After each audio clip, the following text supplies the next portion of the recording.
এটার 1 কাপ চাল 2 কাপ পানি দিবেন। আচ্ছা আচ্ছা। দিয়ে সাপোজ আপনি 10 কাপ চাল দিলেন, 20 কাপ পানি দিয়ে দিবেন, লক করে এই সুইচটা অন করে দিবেন। আচ্ছা, নিচের দিকে ওকে। অন করলে কুকের লাইটটা জ্বলবে, লাল লাইট। হ্যাঁ, যখন আপনার ভাতটা হয়ে যাবে, ভাত ঝরঝরা হয়ে যাবে, ভাতের মার গালতে হবে না। আচ্ছা, মারও গালতে হবে না, মার গালতে হবে না, এটা অটোমেটিক ওয়ার্মে চলে আসবে। অটোমেটিক ওয়ার্মে চলে আসবে অটোমেটিক। এই ওয়ার্মে চলে আসার উদ্দেশ্য একটাই, যে আপনি সকালে বসে কোথাও অফিসে চলে গেছেন, কোথাও বেড়াতে চলে গেছেন, কিংবা কোথাও ছেলে মেয়েদের স্কুলে আনতে গেছেন, জাস্ট অনেকটা টাইম আপনার ব্যয় হয়ে যাচ্ছে রাস্তায়, তো রাইসের জন্য কোনো চিন্তা করতে হবে না।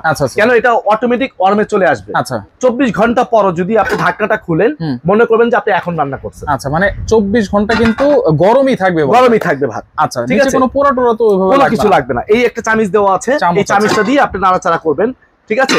পাশাপাশি কিন্তু যে লাইনের কর্ড দেওয়া আছে।